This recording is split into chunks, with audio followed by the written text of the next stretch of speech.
Yeah. 2. Yeah. Aye.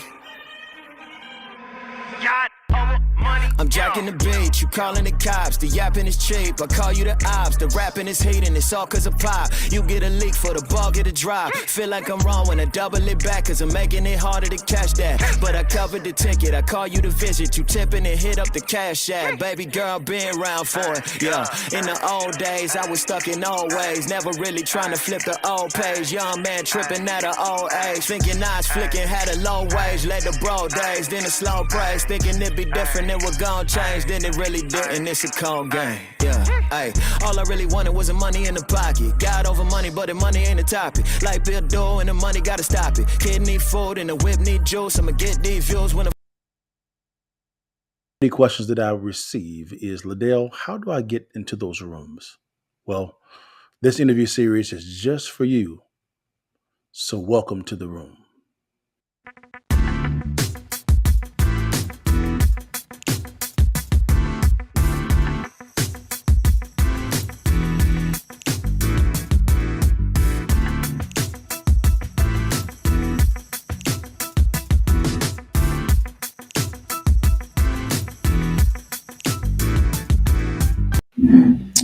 What's good, y'all? It's your partner. We back in the saddle again, guys. And thank you so much for the time, man. And, we actually have the Countermove podcast, and we actually have our whole thing is looking at life from a wide perspective. So we look in, lean in, and kind of glean, see what's going on, and look at it from a wise perspective, and then prescribe the right solution. And guys, we got a treat today, man. I was told by a lot of people on my team that I needed to interview this man here. And I just said, guys, I don't know him. They said, but he's a solid brother. You got to interview him. I said, well, who is this guy? He said, his name is Peter Hernandez. He's running for Congress. And I said, oh, okay. I said, out of recommendation for you guys, I'll do it. And so what happens is, guys, I said, okay, let me go and reach out to him. So my team reached out to Peter, and he graciously accepted, guys. And guys, this is the interview series, and I want to introduce you guys to my man, Peter Hernandez. He's running for California, the U.S. Congress, District 18. What's going on? How you doing, man? You know right, Peter? Thank you. I'm doing really well, LaDale. Thank you for having me. I appreciate your invitation for sure. It's an honor. Yes, sir, man. I was told several different times that I had to interview you. And I just said, I don't know him, but I guess, guys, we can do it. We can do it. And so no worries, guys. We're going to dive right into this, man. This is going to be a real good one, guys. So, but this is all about Peter now. This is all about Peter now. So, Peter, if you could, man, who is Peter Hernandez? I'm a local guy. It's funny because I come from humble beginnings. Born and raised, first generation Mexican American in San Benito County. We're the salad bowl of the region of the Central Coast of California. Very agricultural district. My mom worked the fields 30 years. Very backbreaking work. My dad was a butcher, so we lived in a sweat home, right? Kind of one of those homes where you put a little bit of your sweat into it, sweat equity to build. So it's total humble beginnings. It's funny because there's a saying, and I share it a lot. There's a saying in amongst us Chicanos, right, which is basically we're born here, born in the U.S., but our roots are in Mexico. Is ni de aquí ni de allá, which means neither here or there. So basically, this lack of a sense of identity, what it means to belong.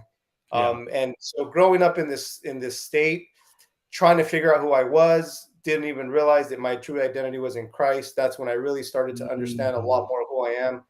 And ultimately what it means to serve, right? Which, as the good Lord says, right, he didn't come to be served, but to serve and give his life as a ransom for many. So the idea of giving, which is kind of the premise of what it means to be an American, right? Because this country was formed with a lot of sweat and tears and faithful beginning, right? When it comes down to the founders' beliefs. Yeah. And so those are the things that as I've leaned in, I've become passionate about. And I still remember to the day when my pastor basically shared a message that when God has a calling on your life, you need to accept it. Otherwise, he'll find someone else to replace you. So from that, I found I just, being a kid that was very skeptical about politics growing up, I knew that there was a lot of things that were wrong with our civil servants in the Yeah. process.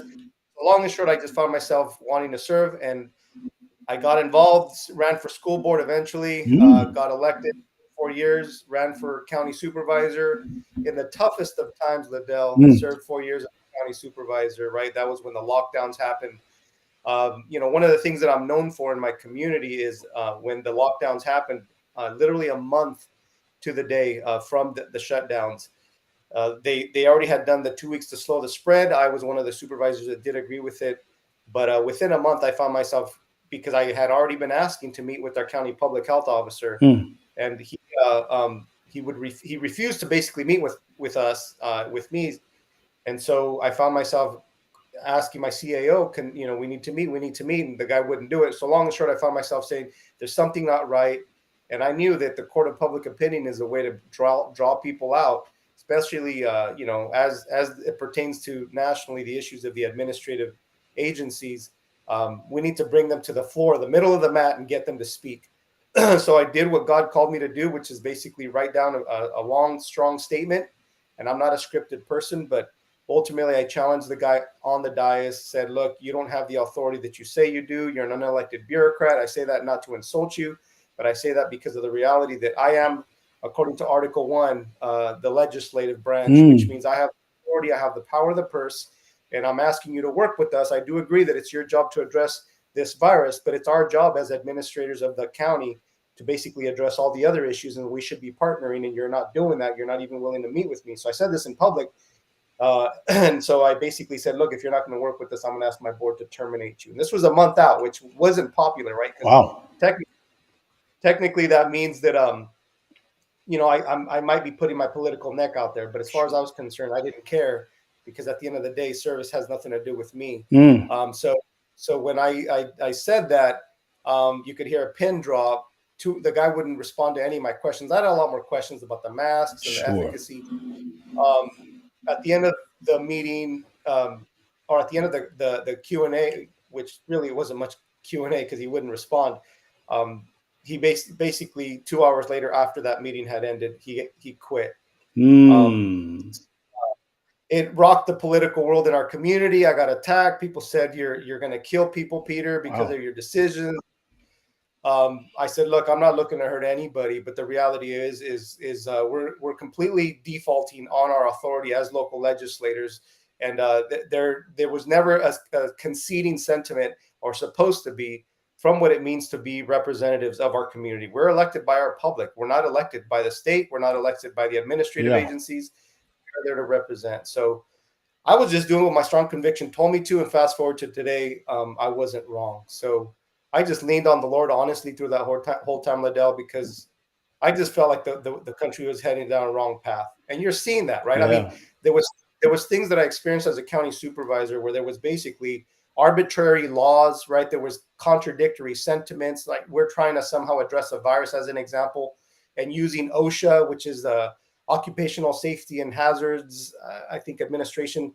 They basically deal with workplace safety, and now they were trying to add another risk factor to that process for businesses to address preventing a virus, the spread of a virus, right?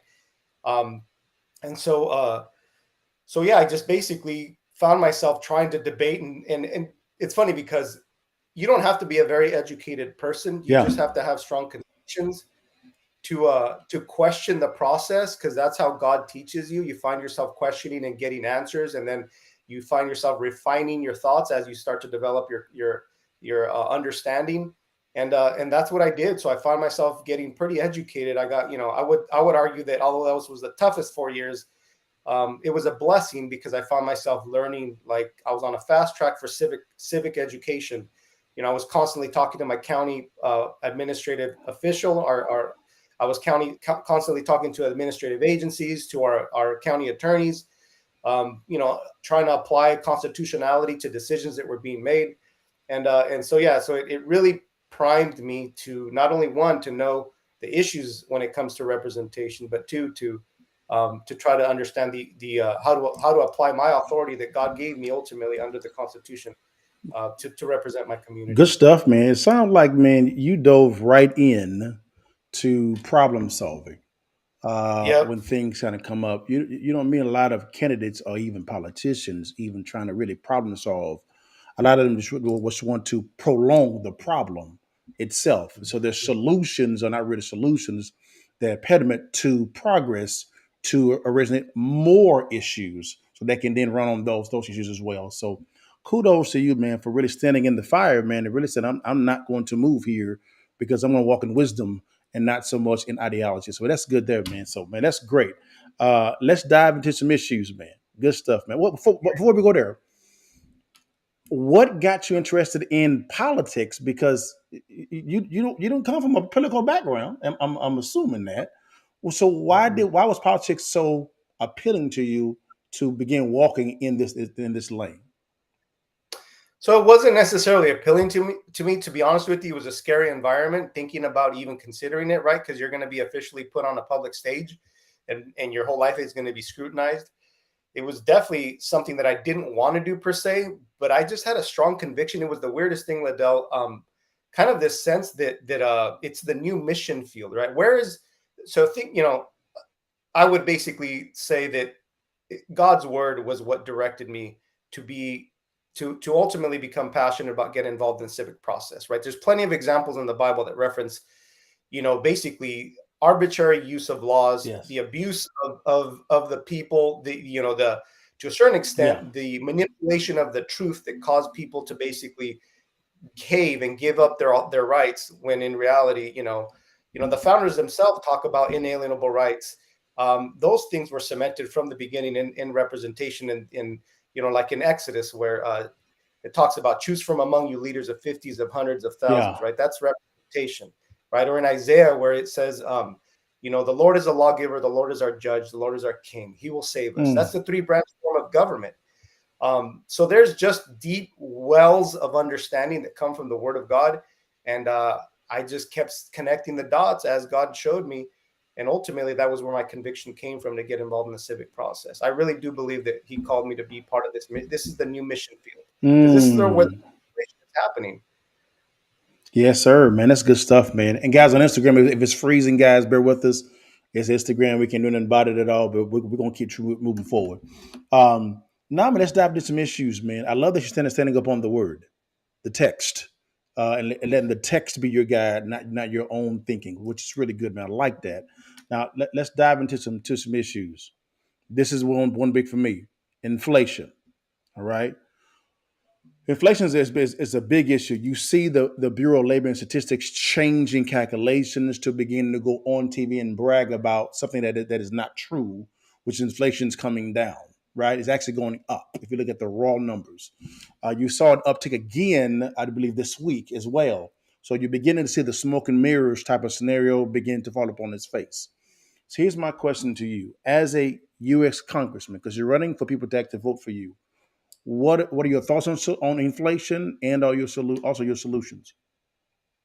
So my thought is it's completely government created. It's the idea that quantitative easing, printing of money, is a solution. I mean, the idea, it's that quantitative easing. It's a philosophy of failure. It presents itself as something that says, look, we're going to print money and we're going to back it on the future of the public, ultimately our children and our children's children. It's so government created problem. It's if you think about it, it's really a tax on the poor, right? Inflation affects the lowest income earners. They're the ones that struggle with figuring out how to make ends meet. Now, if you're doing well or even wealthy, you're going to find yourself basically saying, well, maybe I won't spend as much, but I'll just, or maybe I'm going to shift my investments into a different route to try to recoup some losses, right? You have options, right? To those that lack financial mobility because they're restricted to just their savings account and the job that they have, they're going to have to think about, instead of having red meat one week, maybe they're going to cut back and only buy, the lowest cost chicken. So it's just it puts the public in a poor position. It shrinks their expendable income. It ends up negatively impacting the economy because then consumer habits change where less people are spending money, right? And certain industries are going to be impacted the most, right? Maybe convenience industries like hospitality, that's my business. So there's a hugely negative impact, plus the supply chain issues that are created because of the fact that we're offshoring jobs. Inflation is making those things more expensive at the same time. And then it's gonna decrease quality, right? It's gonna decrease quality of service. So there's a litany of issues, but at the end of the day, inflation to me, completely government created. And the only real solution is you cut off the spigot. You don't allow the spending anymore. You force the government to have to, as a congressman, I would push for a balanced budget amendment, setting an expectation where if government basically is able to spend money at their leisure, then they're also able to waste a lot of money, right? Because they're putting it on these foolish programs where they're spending money on things that have supposedly some kind of an impact on the climate, as an example, where they're subsidizing solar panels and stuff. But if they were actually being forced to budget and prioritize funding, then they'd probably find themselves spending money on things that actually made an impact. So what you're saying is what money is being spent on right now, and I can agree with that when it comes to printing, because inflation is the definition of that is too much currency flowing to too few goods. And so That's right. my question, so what you're saying is because of the excess printing is leading to inflation. Here's my question to you. What is the solution to tame that and begin to kind of turn this whole thing around? Well, one is you like I said, you do a balanced budget amendment. Balanced budget. You push for appropriations process to only allow for single line item budgets, or bills, I should say. I'm sorry. Basically single item bills because think about it, a lot of the times in appropriations process, they unify all these, they do an omnibus, right? So they do all these, every congressman has an interest to make sure that appropriations benefits their district, right? Yeah. Rightfully so.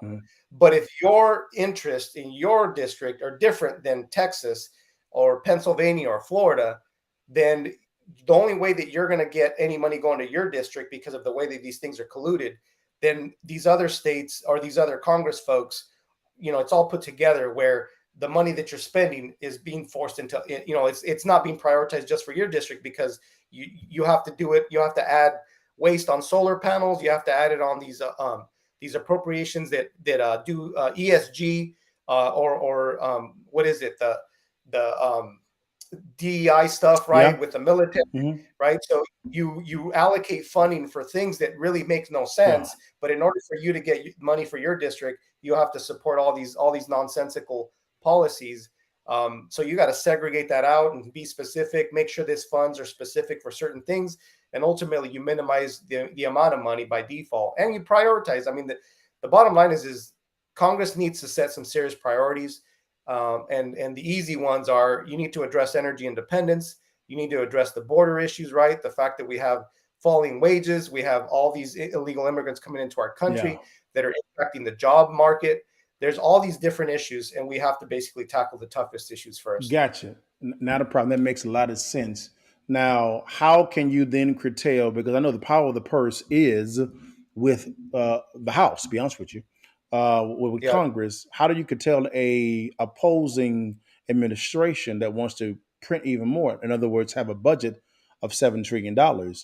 How can you begin to tame that back? Because you're right. More printing leads to more inflation. How do you begin to tame back a $7 trillion budget down to something that's manageable? I mean, right now you're having the September 30th budget battle at the appropriations process. You basically say no. And if the threat is that there's going to be a government shutdown, then you have to be okay with the government shutting down. The world is not going to stop. The world is not going to stop if the government shuts down, right? The economy is still going to be working. If anything, all you're doing is you're restricting wasteful spending. But yeah, you basically exercise the power of the purse, and you say, no, I'm not going to support this bill that's going to just waste money anymore. I'm not going to support anything that's going to encourage you to keep printing money. And you got to rein in the Fed, right? You got to restrict the Fed from printing that money also, right? So maybe you do appropriations, or maybe you restrict funding to the Fed that doesn't allow them to do that quantitative easing. I mean, at the end of the day, 2024 is going to be revealing. I think we get a good president in there that's going to basically rein in the administrative agencies. I support President Trump in that endeavor for sure. I think at the end of the day, we got to have serious people that are making serious decisions. Okay. Good stuff, man. Hey, man, this is good stuff here, bro. And we'll get into the 2024 election for the president's election here at the end. But man, great solutions. I like that, brother. Specific, which is good, and also you have a solution to tame back a really exuberant budget. That's good, man. Let's jump into the next topic real fast. Energy independence. It's fair to say that this administration is really anti-fossil fuels, and they are pro green energy. In fact, that they've been very vocal about transitioning from fossil to green energy. What are your perspective concerning energy independence? And do you think we're going in the right way or the wrong way? We're completely going in the wrong way for sure. I've learned it firsthand. In California, we were importing coal, dirty energy, basically, because of these supposedly policies. The progressive left has a mindset that says, look, we're going to create a facial presentation. We're basically going to share. We're going to make it look like the optics are that we're energy. We're trying to become, not dependent upon hydrocarbons or fossil fuels. Yes. But the reality is they only do that visually because everything that we do doesn't affect. I mean, the demand is still the same. Okay. If other countries aren't buying from us, they're because we're not producing, we're cutting off leases. They're going to buy anyways wherever the demand, wherever they can meet their demand, and wherever it's going to be the lowest price. Right. So by default, that means we're minimizing our energy independence while we're empowering our enemies. I mean, it was pretty clear during the whole Ukraine debacle. That only happened. The idea that Ukraine got taken over was only because America cut off leases, and Russia was still basically getting what they needed as far as hydrocarbons, right, with natural gas. So it became less energy independent. That basically fueled the process for Russia to invade Ukraine. So it could be arguable that we basically would, if we would have preserved our energy independence, we wouldn't have had that war in Ukraine. And obviously that means if we had the right president in place. But when it comes down to the ideology, here's the other thing, LaDale. It's very clear that scarcity creates a demand for supposed problem solvers. But in reality, that fear tactic, all it does is it puts the same people that are making these dumb decisions back in the steering wheel. They're making these dumb decisions because they know that they can, because they need someone to supposedly press on these issues. But all they have to do is promise you that they're going to solve the problem. It doesn't mean that they actually solve it. I agree. So, I mean, they do that with water in California. The drought situation, right?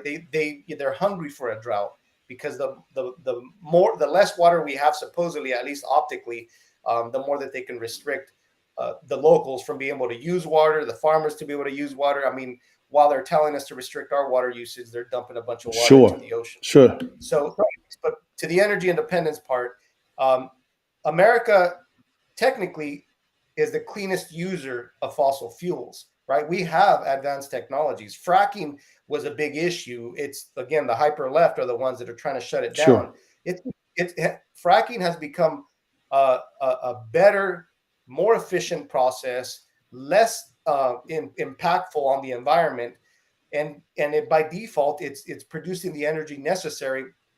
And there's I believe they just discovered there was like plenty of shale oil in our country for us to basically become energy dominant. And that's where we're headed. That's where we were headed prior to this administration. So bottom line is the idea of climate change and addressing the climate is just like a smokescreen. But in reality, I mean, if you look at solar and wind, those are the least, they're least efficient. They don't produce not even close to enough energy. They only really address the electrical demand. They don't address, in transportation demand and all these other things that are necessary. And in reality, it's just like 3% of the energy production. That's correct. Right. So it barely touches anything as far as addressing the issues.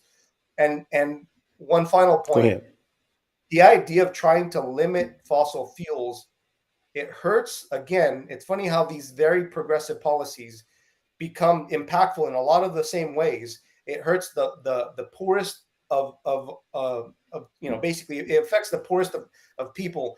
And if you were to try to eliminate fossil fuels from some other nations um, that are third world countries, you would basically break them. You would impoverish them, right? There are already countries that don't have the necessary energy demand, or I'm sorry, consumption according to their demand, and therefore they're depending on just dirty coal. I know in Africa there's more dirtier consumption of coal, and then you're also dealing with just in the poorer Yeah. communities burning dung and burning things basically to try to heat instead of gas, which is way more efficient. And gas in and of itself, as I'm learning, actually has decreased carbon emissions Yeah. by leaps and bounds. So it's technically the one of the most efficient hydrocarbons out there, and it really has decreased So the carbon emissions. so how do we begin to tap into, I call, liquid gold? Yep. Because right now what's happening is it's being constrained. How in your opinion, as a candidate, how do we begin to tap into liquid gold? I think the biggest issue, LaDale, is to address the administrative agencies that abuse. I mean, it's these environmental agencies, the APA. I don't know if you've heard of the Yes. Chevron doctrine. Uh-huh. So the Chevron doctrine basically has allowed, and this is just a precedent that was set, Yeah. but it looks like it's going to go before the Supreme Court, which, God willing, it's a big win. But according to the Chevron doctrine, it's allowed administrative agencies to interpret legislative authority. Mm. Basically, whatever the law doesn't make clear, it's Wow.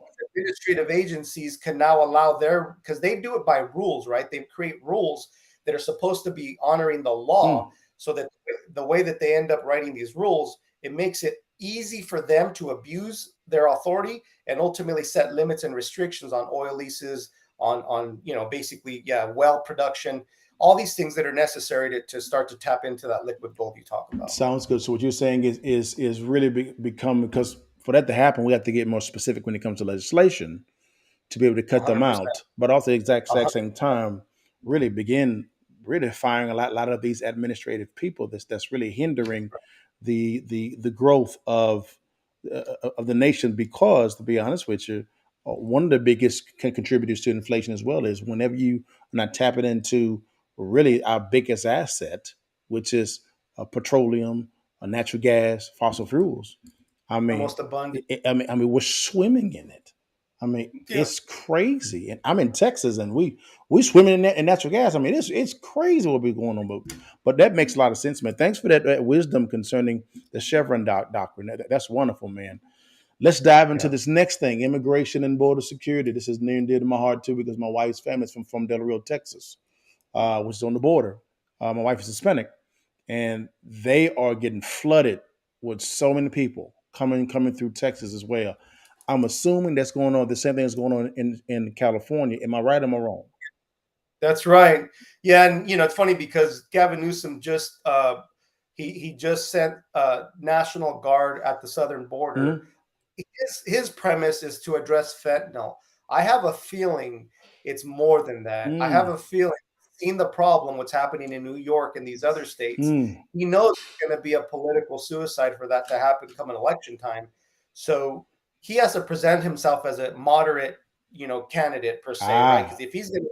if he's going to win states like Texas, if he's going to win states, South Dakota, these especially these swing states that are very important, he's going to have to present himself as a more moderate guy. So I hate to say it. Well, I mean, he hates to say it, but he's going to have to start to be a little bit more practical in his solution making process. Yes. But to your point, um, the southern border has become porous because we've created this sentiment, and it's historically has been true of the Latino community, Mm. where we oversimplify it and say, look, we want to be a nation that is accepting, right? We're technically a nation of immigrants, right? That's what the Statue of Liberty stands for. Give us you're broken, You're you're I'm trying to tired. yeah, Yeah. so it says it on the Liberty, Statue of Liberty. that were basically very supportive of the immigration process. We're the melting pot. And that's true technically, but that's never basically, and to me, this is where my frustration is from my state, where they're oversimplifications, and really it's more of an insult of the average everyday person's intelligence. They present it as so oversimplified. They don't get into the reality of the issue that if you think about someone's home, right? I've tried to bring it down. This is what the Lord has shown me. Is a lot of the times you got to bring it down to a level that's a little bit easier to understand. And that's, in your home, there's a boundary line that exists. It's a border, but it's technically a boundary line, your easement of your property that defines your property, right? Who owns it? Who sets the rule in that property? Yeah.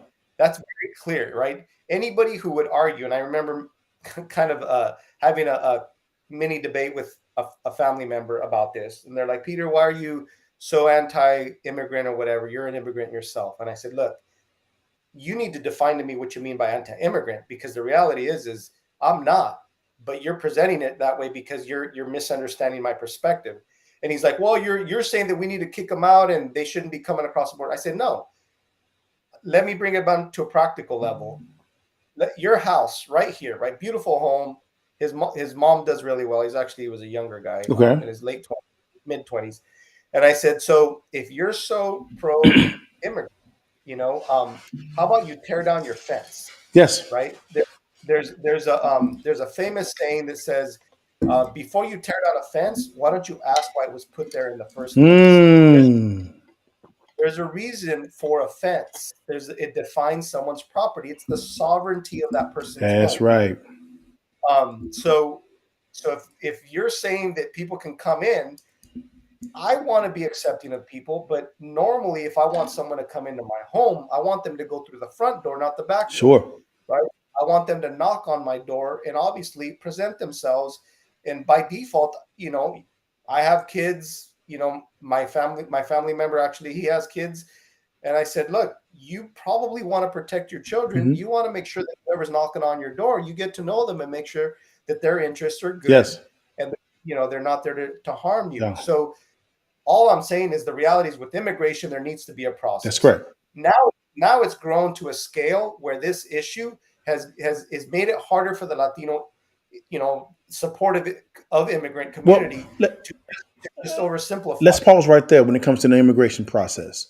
Because I get that rebuttal as well at the exact same time. They say, well, the process is kind of really robust and it's not really a robust situation. It takes 10 years to become an immigrant. And so what they're saying is because of that, we got to change. They're just coming over. How do you respond to a real lot of Hispanics saying that it's taking too long? I got to spend so much money to get it done. They just let people in. How do you respond to people like that? So I say the system is broken, but you have to ask yourself who's allowed the system to become broken. When it comes down to the issues, and I'm a Republican, but I blame both parties. Okay. But the latest example, to be a little bit more specific, we have an administration under President Obama where he had the House, the Senate, and the executive branch. Yeah. He was the president at that time. That's what. He had the opportunity to fix DACA. His numbers were tanking prior to his reelection, and he found himself losing polling, basically support from the Latino community. So what did he do? He presented DACA, right? The deferred action, deferred action for children arrivals. So that said, hey, we're going to allow you to come in. You're going to basically get some sort of, it's not even necessarily amnesty, but allowed them basically to stay. But the reality is what people weren't paying attention to, which eventually the Latinos figured out, is he set an expiration date. Yes. If your intention is to solve it, then why would you allow it to expire? Why wouldn't you make it permanent? And then fast forward to under President Trump, he actually had the conversation where he was dealing with trying to address the border, shutting down the border. But he said, look, and he was talking to Nancy Pelosi, and this was public. He said, hey, I'm willing to fix DACA. Let's fix it now. I want to fix it. My only ask is that we shut the border down, but let's fix DACA. I'm ready to fix it. Let's keep the DACA deferrals here. Let's keep them. Instead of deferring it, let's solve it. She walked out and said, oh, he's unreasonable. I can't deal with him. It was the biggest insult, the biggest, I don't want to say middle finger, but basically, I got you. It was the biggest Yeah. insult to the Latino Yeah. community because they saw right through it and they said, "Oh, so you don't even want to solve the There problem we go. because if you did, then you wouldn't have a problem to run on the next election cycle." Gotcha. So what you're saying is on both sides, really on the liberal side, they used DACA as a rallying cry to garner the vote of the Latino community. Then the Right. Latino community begin to say, "Wait a minute, you kind of playing us a little bit." And That's they right. said, "No, no, this ain't gonna work at all." Period. So that Right. makes a lot of sense. Now, do you agree that when it comes to border security, that we should build the wall at all? Period. Is that your stance as well? 100%. Good neighbors make good fences. I don't know who would disagree with I that. got you. Uh, you know, and Anything else besides the wall? well, I mean, think about the reality. It's usually a border is considered. I mean, there's natural borders that we have around our nation Hmm. from other nations. Hmm. The only border that exists between two nations is the one at the southern tip of California and Yeah. Texas, right?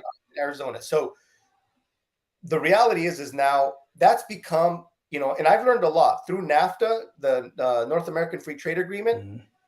You have two different nations of two different sentiments. And again, in reference, it's funny how the Lord's taught me a lot. There's a reason why in the Bible it says to be careful with treaties. Yes. When you try to create a relationship with a different nation that has a different moral code per se, Yeah. right? They see things differently. Why, if any problems that Mexico has, which I want to help solve, it's not going to happen obviously from us as a country by not working with a country, Yes. but you have to build a good relationship. My point is we should be building a good relationship with Mexico, but obviously to say, look, there's certain boundaries that we can't agree with. One is there needs to be an issue to address the cartels Yeah. in the border. Yeah. Because the reality is the cartels are running that border. They've made now our border into a center of commerce Damn. where now they're trafficking humans, children, right? The rape trees are real. And then you're dealing with children basically being raped, not being trafficked. The Sound of Freedom has officially made that very, very Yes, it is. national, Yes. international. Yeah. So the reality is drugs and humans are officially that commerce that's allowed that open border to ultimately make it a bigger issue by leaps and bounds. And the Yes. reality, all we're doing is empowering the cartels to destroy Mhm. human lives because of the fact that border is porous. We shut down that border. We got to shut down the funding stream of these cartels that are destroying our nation. So how do you shut down the funding stream because of the fact that, okay, you put up a border wall? That's great. Criminals are very smart. That's more of a deterrent. What additional things can we kind of do to kind of cut off that income stream from them as well? What else can we do besides the wall itself? I think in a lot of ways, there's got to be a strength building relationship with Mexico that encourages them to have Okay. different practices that preserve their own interests, right? I So mean, let's park there. Well, because I love negotiating, because I'm in real estate development finance. I love negotiating. So if that's the case, what is in the best interest of Mexico that we can offer them? Because realistically, their southern border of Mexico, it is shut down. Ain't nobody getting through that yeah, boy. But yeah, for ours, it's not. They're letting them kind of come through, which I think is yeah. strategic. But at the exact same time, my question is, what can we offer Mexico in exchange for them to begin to apply the same pressure that they apply to their southern border for their northern border? If that makes sense. Well, stronger trade agreements that incentivize their country to do better and have better practices. Mm, To a certain extent, we have to set the expectation that in our own country, if we have certain ways of growing our economy, we want to empower and encourage Mexico to be able to do the yeah. same. But at the same time, we also have to set the expectation that the practices that we have here that preserve the interest of our nation, that we would want them to adopt the same, right? And Mhm. they don't have to, it's their choice, right? It's not about force, it's about encouraging, right? It's kind of a mission field to say, look, these things work. They've actually blessed our country. We want you to be blessed just the same. But obviously that means that there has to be a push for the things that are good, Yes. and obviously a minimizing of the things that are harmful, Yes. right? So those that hunger and thirst for righteousness will be filled. If we want to bless that nation, then we empower them, we give them tools. Yeah. Uh, but we set an expectation that, look, to us, that's why these treaties are dangerous. If we're going to build a relationship with you, then you have to understand that we have a certain moral code, and you don't have to honor that moral code. But if you don't want to, then we can't help you, right? Yes. There's got to be a dual benefit that says, look, we're going to see a change in your nation. And I already think that they have it. They're a majority Catholic nation, right? They already have it embedded in them, and right now, even for the secularists, there is a pragmatic sentiment. We have to empower the pragmatic sentiment to realize there is an eternal perspective to life, whether you like it or not. And really, I think that our nation has been blessed by it. We just want to empower you to, we want to empower you just the same. Gotcha. Good stuff, man. I think tariffs can be used as well as a negotiating ploy as well. I was a strategy for getting better trade deals as well. So I like that approach, the better trade agreements. Now, next topic, Second Amendment and crime, brother. Now I don't know if you've seen it all in the news. The New Mexico governor basically decreeing something that was unconstitutional, and then corrected the judicial branch, jumped in and said, no, you can't do this at all, period. Here's my question. And also when it comes to crime, because I'm seeing crime in California is kind of going a little bit awry as well. What's your stance on Second Amendment and crime prevention? Yeah. The right of the people to keep and bear arms shall not be infringed. At the end of the day, the Second Amendment is cemented in time as one of the Bill of Rights. The Bill of Rights is a profound, amendment process that was added. And it's funny how it was intentional that it said that the Bill of Rights was intentionally amended into our Constitution to make clear which rights were set to be preserved. Yeah. And to me, so Second Amendment is an inalienable right. It doesn't matter whether Miss Grisham likes it or hates it. She has no authority to basically violate it, period. And our Second Amendment actually was to preserve us not against just our neighbor. It was actually more specific to preserve us against a tyrannical government. I've learned a lot. And there's folks out there like Miss Grisham that want to violate the law by basically creating an arbitrary sentiment to that law. Yeah. They want to confuse you with an arbitrary law, and they somehow try to make it seem like they're law-abiding, right? Hey, we're all about the Constitution, all the while they're actually violating that Constitution. Yeah. And it's funny how Miss Grisham also kind of posits this whole thing as, that she has the authority because of her emergency powers. Yeah. I have a feeling emergency powers are really waning. They're getting weak, and they're scared that they're losing their ability to have carte blanche authority. Yeah. I mean, again, I learned a lot through the shutdowns. Emergency powers was what was used legally, technically, to set aside legislative authority to expedite addressing the emergency. Yes. And it's funny how now they're trying to use emergency authority to allow them to now, again, set aside laws to supposedly address some kind of emergency. So they're relativizing what an emergency really is. Yes, sir. We used to think emergencies was like you're getting bombed, right? There's some serious contagion that's killing people, like the bubonic plague. Like now they're saying, oh, we're going to do a climate emergency, right? We're going to do, we're going to have a Second Amendment emergency, right? So, this gun deaths. Yeah. So they want to apply a relativistic perspective to inalienable rights, and it's like oil and water, LaDale. It is. It does not mix. It is. Now, that makes total sense. Now, when it comes to crime, there's some certain areas in California. I'm not a resident of California. You are. It seems that in some areas from a county, city, maybe even state standpoint, law enforcement is kind of weaned a little bit, but it really depends on what county or city that you're in. How can you, as a U.S. congressman, begin to work with those counties and cities within your district that crime can be prevented, so to speak, if that makes sense? Yep.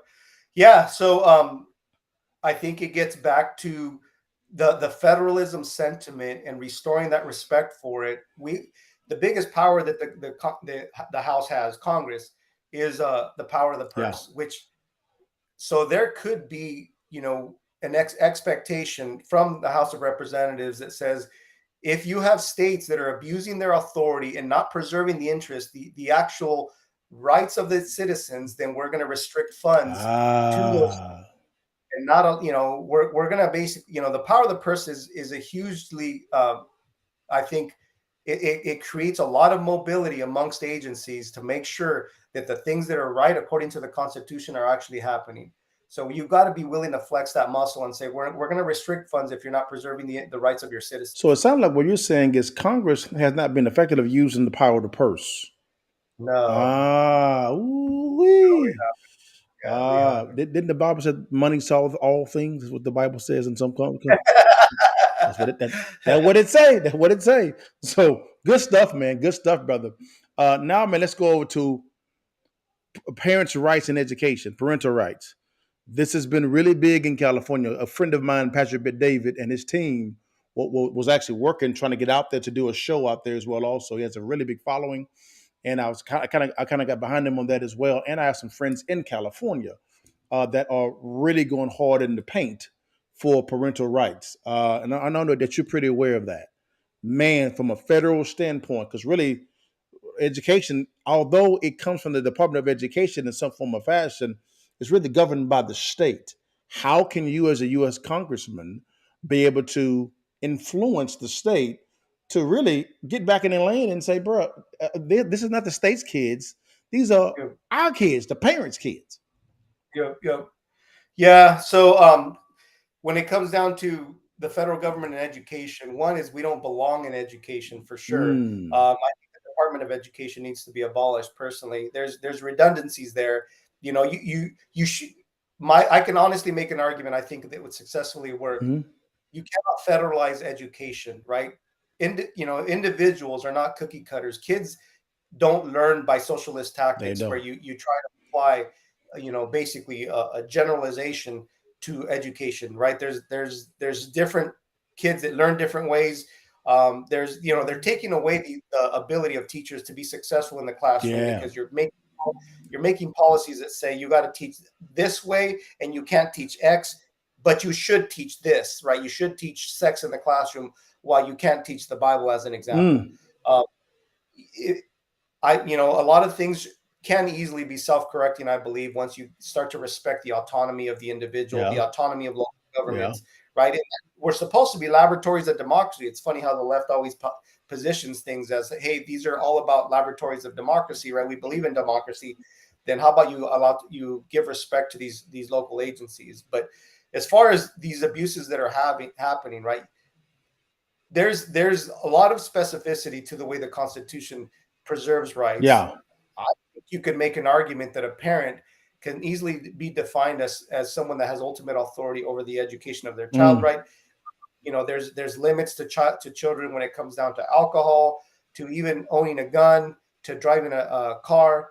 So by default, that means if there's limits on that, then who is the ultimate authority? And the original authority, and it's funny, again, back to the Bible, the first institution of government was the family, right? Yes. For this reason, a man will leave his mother and father and cleave unto his wife, and the two should become one flesh, right? So there's the original institution of the family, of self-government. There should be the preservation of that interest to make sure that those that are self-governed, right? I mean, that's what a civil society is a self-governing society. So that means we need to preserve that interest, and I would argue that the Bill of Rights preserves that interest. Gotcha. It's the government taking away those rights, right? I mean, illegal search and seizures, innocent before proven guilty, those are handed down, right? The 10th Amendment says anything not basically said in anything not granted to the federal government is given to the states or to the people. So if it's not written in the federal in the Constitution itself, then it by default belongs to the states and to the people. So that's original jurisdiction. That's local control. That's individual authority and autonomy. That means we can make an argument to say there's more authority in the parent than there is in the local government and in the state, right? The parents have ultimate authority over their children. Makes sense. So we need to receive that respect. That makes sense. Now, to kind of go a little deeper there, you're having a lot of individuals that reading the same Constitution, the same Bill of Rights that you're reading, and interpreting it in a different fashion.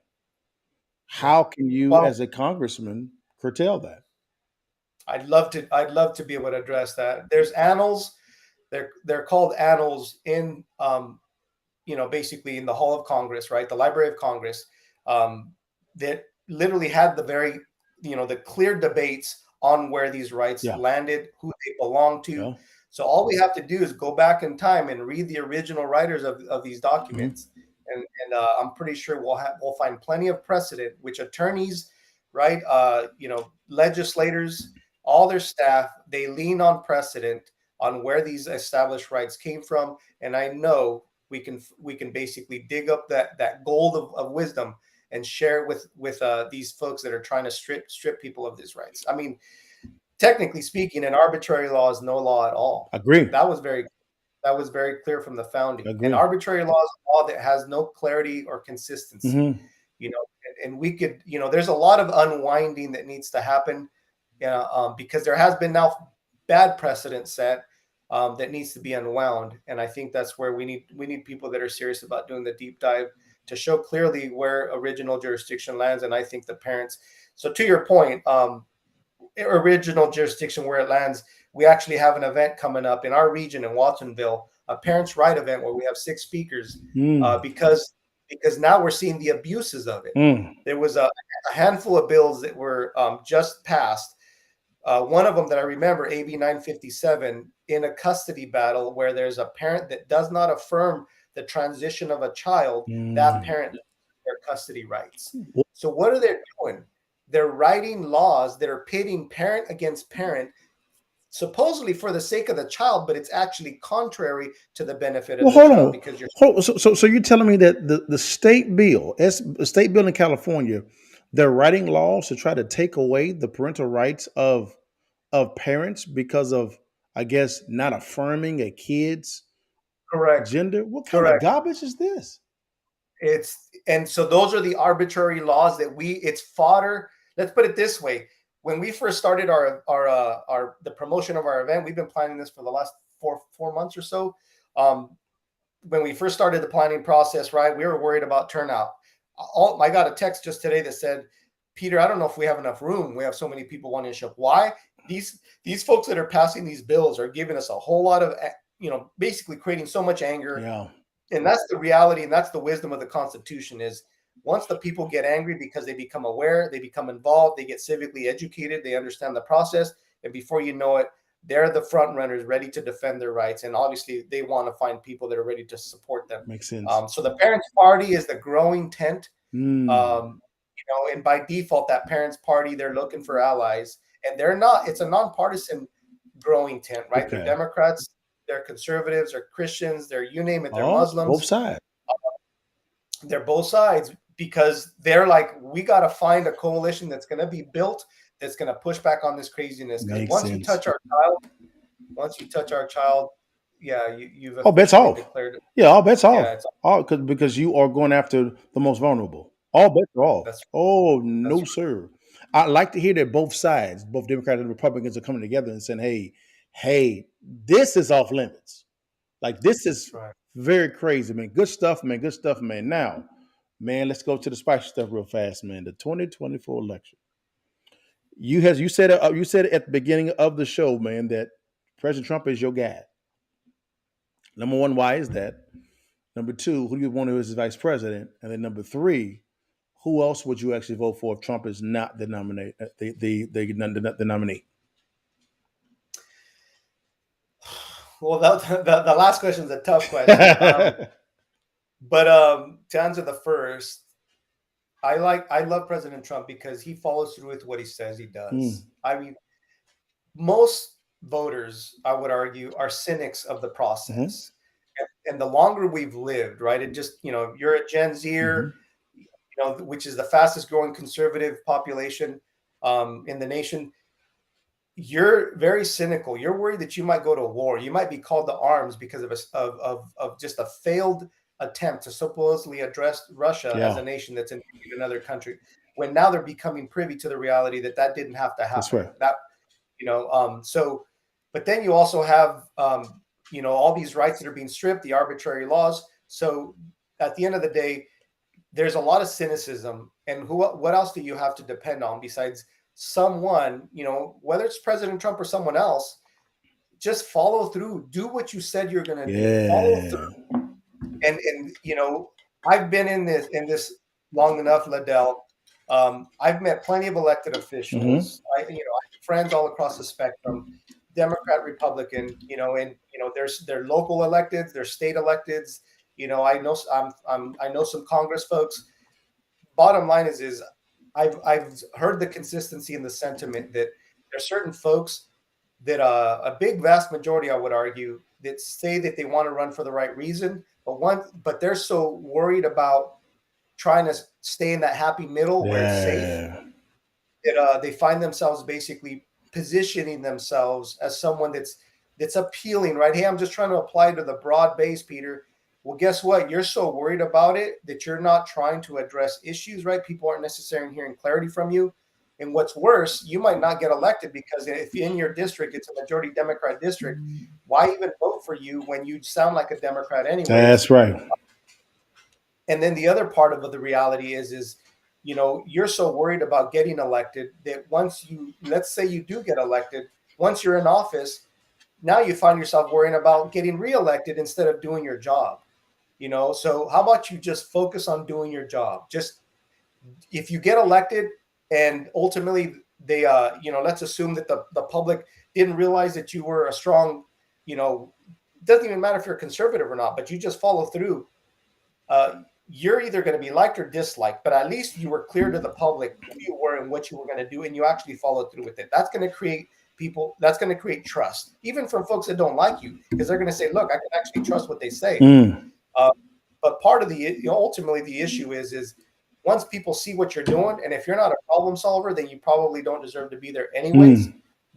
That's I think a good career move, because maybe at that point you shouldn't be in office and you need to move on to something else. But let's assume you follow through and you actually get done what you say you're going to get done.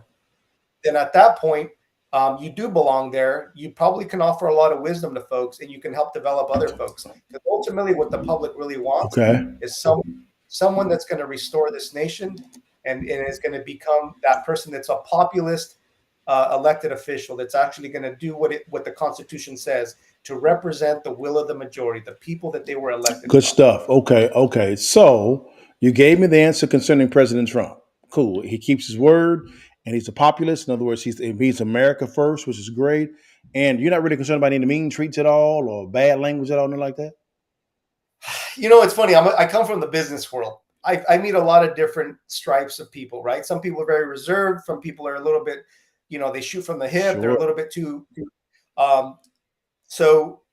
But one thing I've learned is I'd rather trust someone that's honest and rough around the edges than someone that's, which I've met plenty of them in the political world, that are very, very polished, very clean, very honest, or I should say, they present themselves as honest. They're very nice, well spoken, and then they'll lie to you or they'll stab you in the back. A second. I would rather a rough around the edges, honest person than someone who's going to stab me in the back. There's plenty of go around. So, I have a small circle of people that I trust. Okay. Because at the end of the day, politics is influence. Influence is power. Yeah. There needs to be humility in public office. If you're there to serve, then you need to serve with humility and for that true consideration that you're going to represent and actually solve problems. Okay. But if you're on the take, if you're there to self-benefit, you're a destructive person, not just to yourself, but to the very people that you're supposed to serve. And what you're saying is Trump is none of that as far as any type of. I mean, I'm not saying he's a perfect person. I'm not saying he's not going to change. Yeah. But to a certain extent, what else do you have besides what the Bible says?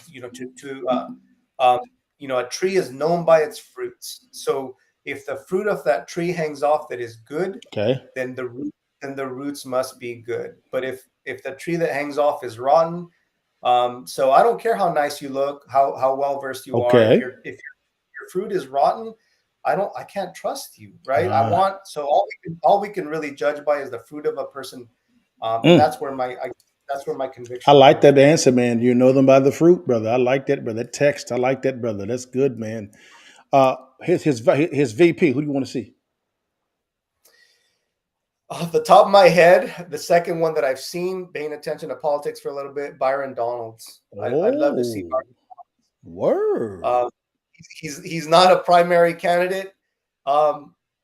I think that humility that he possesses, that desire for truth. I've heard him speak, even amongst his opposition, and he's not afraid to go on CNN and speak.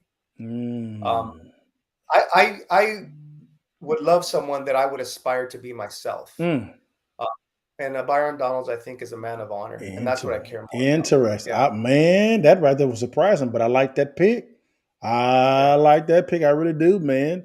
And which is funny because it seems like the normal default would be like a Mike Pence because he's a Christian man or whatever. I'm not speaking judgment to who he is as a person. Sure. I don't know him personally, but at the end of the day, I would be praying a whole lot more if I was doing the stuff that he was doing, because I feel like some of the stuff he's done is very deceptive, and the way he positioned the whole electoral vote thing, it's very deceptive. The idea that you can't question an election is basically the way he's presenting. It's, obviously I don't agree with anything having to do with the craziness that happened at the Capitol, none of that. But what I am saying is you have a right to question an election. Okay. And he presented an argument that somehow you don't have that right. Interesting. Although if that's the case, when you get elected, then you really, by default, based off of his own presupposition, then we're really only elected to be rubber stampers. And I don't know, somehow I don't agree with that. Understood, man. Okay, good stuff, man. And if Trump is not the nominee, who is your pick? Well, if it's my pick and I have a right to that pick only, Byron Donalds, number one, for sure. So you want Byron Donalds to be the president as well? 100%. Wow. Congressman Donaldson, you got you a fan over here, brother. Man, I mean, to be there, the commander in chief. Interesting, man. Okay. Well, bold pick. Okay, I like that, man. Well, we at the end of the session. Again, thank you so much for your time, Peter. Appreciate you, man, on this one, brother. Now, this show is called the Countermove Podcast. Okay, that's what it's called. I always say, what's the countermove? And now the countermove that you're presenting is you're presenting that you are the best candidate. So here's the question. Okay, why are you the best candidate in California District 18? Because of that verse that I shared at first and the conviction that God gave me. The very chaos that's happening in our country is because of selfishness, because of this desire for self-benefit versus public service. I would love to redefine, by God's grace, right, at the local level, I felt like I fought to do it. I'd love to redefine what it means to be elected, not a politician, but a public servant. Yeah. I want to see my district benefit from my decisions. And if they don't, then I don't deserve to be in this position. And I don't even care to be in this position for very long, to be honest with you. Because I think at the end of the day, that's the temptation, is when you taste, that world of you're being babied and taken care of the way you are, and to a certain extent benefiting to yourself, then you're officially becoming rotten fruit. And I don't want to be rotten fruit. I don't want to dishonor God, and I don't want to dishonor my family. And I think there's plenty of that already happening. Man, I like that, guys. And what I did was I actually put up your campaign here as well. If you want to support Peter, you're welcome to scan on the QR code here, guys, or click on the details below to support his campaign, guys. He's really working hard to get it done. I like what you just said. You said this, and you said, hey, judge me by the fruits. And if my fruit is not beneficial for district, don't vote for me. That right there, guys, that's a very integrity-led statement. Okay, someone that's not really appealed by power. His conviction is in the integrity. It's integrity 100%. And the one thing that I do see a lot when it comes to politicians, those running for office, is the lack of integrity. Man, that was a profound statement. You want to say anything else, man, before we get done, brother? I just dream of the day that we become a unified nation again. A house divided cannot stand. But we have to unite under one thing: the truth. And the truth cannot be relative. It can't be subjective. It can't have a false application, a manipulative sentiment. I'm tired of that. I think the people are tired of that. The people are tired of being lied to, tired of being manipulated. I feel like better days are ahead of us when we finally get back to the place when we honor the truth, honor God in our country again, and get back to a place where, the two greatest commandments: love Him first and to love our neighbor as ourselves. That's a mission statement. That is a reconciliation sentiment that I think we can get back to. Awesome, guys. I can shake hands with this man 100%. Number one, because he's led by the scriptures. Number one, and he's not going to force it down your throat. He's going to show you the kingdom and allow for you to choose, which is good. So I would say this, guys. Whenever you begin voting in District 18, speaking to your voters, is judge Peter by his fruit. Amen. Judge by his fruit, not by what he says, by what he actually does. And also, I'm talking to conservatives and liberals. Okay? Judge who you vote for by their fruit. Then you'll know if you're voting for the right person. And I can tell you from his answers, I fully endorse Peter. Peter, you my dude, man, 1,000%. If you could, guys, here on the screen, either below in the description or on the screen, you can scan on this QR code. Go support Peter as a person that actually ran for office as well instead of Texas. Guys, for the Texas House, it's expensive to run for any office. It costs money, whether it be $1, $2, $5, whatever the Lord puts on your heart. Help my man out. All right. And let's get this man across the finish line. Number one, to win the primary. And then number two, also to win the general election, because it's time to turn this whole thing around. Peter, man, I thank you so much for your time, man. God bless you, brother. You want to say anything before we end, brother? I appreciate your time. And it was a blessing to meet you, LaDale, to meet another brother from the same father, maybe a different mother, but from the same father. Praise God. Yes, sir, guys. Well, guys, you know how we end it every single day, guys, man. Thank you so much for your time, for tuning in for us. We'll see you next Thursday at 8:30. We'll take a topic and unpack it. And again, please support my man, Peter, man. Let's get him across the finish line, guys. Thanks so much for your time. God bless you. We'll see you next week. Peace. God bless you. Long live the king.